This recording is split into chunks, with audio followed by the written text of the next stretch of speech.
नहमदु व नसल्ली अला रसूलिल करीम अम्मा बाद फ़अऊज़ु बिल्लाहि मिनश शैतानिर रजीम बिस्मिल्लाहिर रहमानिर रहीम।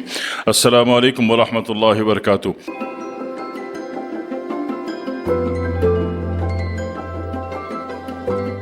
हेपेटाइटिस सी के बारे में बहुत सारे अहबाब ने फरमाया, तो मैं अर्ज़ कर दूं पहले आपके हजूर में। हेपेटाइटिस ए आसाबी होता है, हेपेटाइटिस बी गुद्दी होता है, सुज़ाकी जहर, ठीक है। हेपेटाइटिस सी उजलाती होता है, बवासीरी जहर, ठीक है। तो मैं बात कर रहा हूँ हेपेटाइटिस सी बवासीरी जहर की।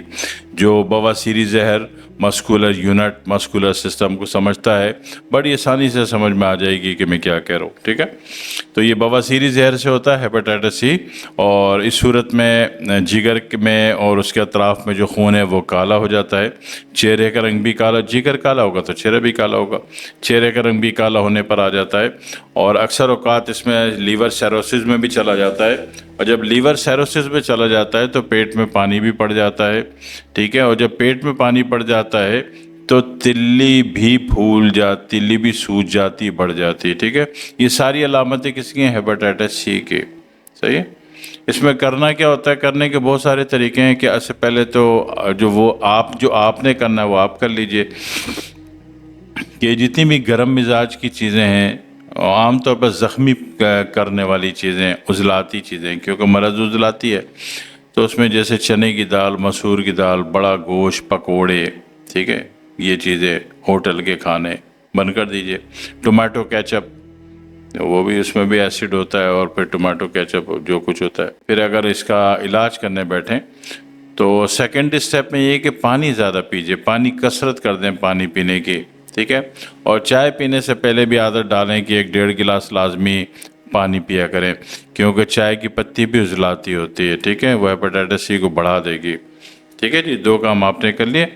तीसरा काम जो है हेपेटाइटिस सी का, जब हम इलाज करते हैं तो इसमें क्या करते हैं कि रुका हुआ पानी भी निकल जाए, रुका हुआ पानी, कहीं पेट में पानी पड़ गया है तो वो भी निकल जाए, और तिल्ली बढ़ गई है वो भी सेट हो जाए, लीवर साइरोसिस में चला गया है तो वो भी क्लियर हो जाए, और जिगर भी वाश आउट हो जाए, साफ़ सुथरा हो जाए, वाश हो जाए, ठीक है। तो इन तमाम सूरतों के लिए नॉर्मली X6 की 4 बोतल देते हैं, ठीक है।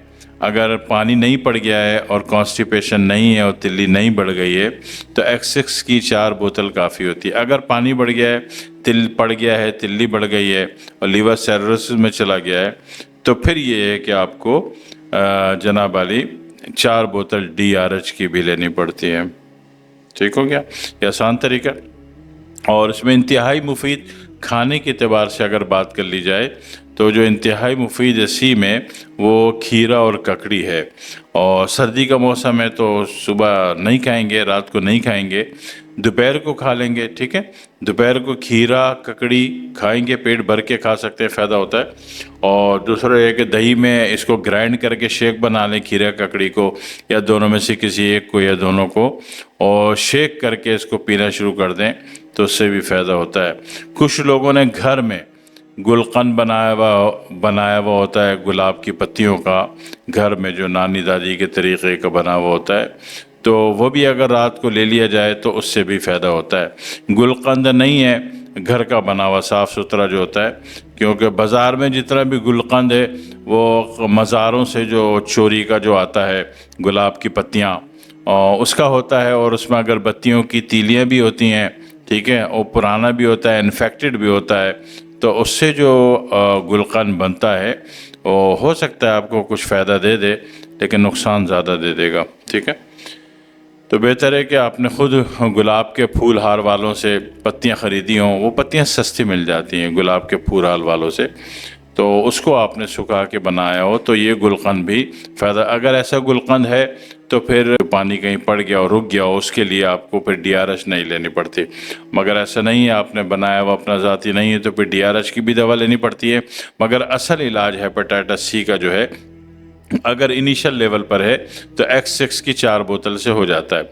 और अगर हेपेटाइटिस सी सीवियर है और चेहरे का रंग भी काला पड़ रहा है तो ज़ख्मी कैफियत भी है, खून की कोई छोटी मोटी उल्टी भी आई है, तो ऐसी सूरत में 4 बोतल एक्स के साथ 2 बोतल बैब की भी देनी पड़ती है और ये मामला फ़ाइनल हो जाता है, बंदा ठीक हो जाता है। ठीक है, दुआ में याद रखिएगा। अस्सलामु अलैकुम वरहमतुल्लाहि वबरकातुहू।